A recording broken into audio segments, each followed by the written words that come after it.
When we start the DVD burning process, we're going to need 3 pieces of hardware: the DVD burner, a blank DVD drive, and the iMac computer.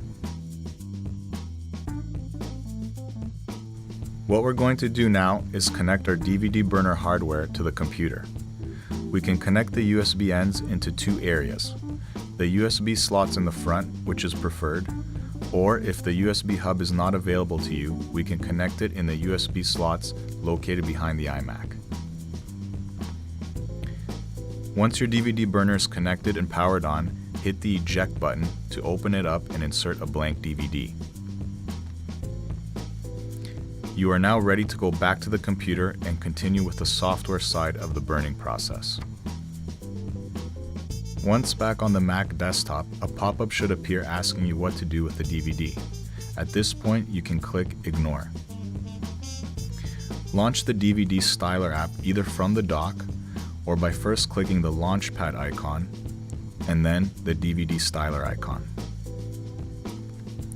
Name your project in the disk label field. Leave everything else as is and click OK. Choose a title once more for your DVD in the caption field and click Title Selection option.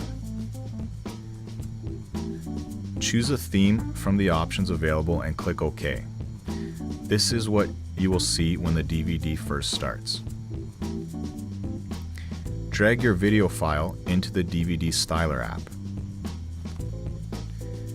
Click the Burn button near the top of the app window. It is the orange-looking disc. In this window, leave everything as is except for Preview, which should be left off. Then click on the Device drop-down menu. Make sure this is changed to your DVD drive.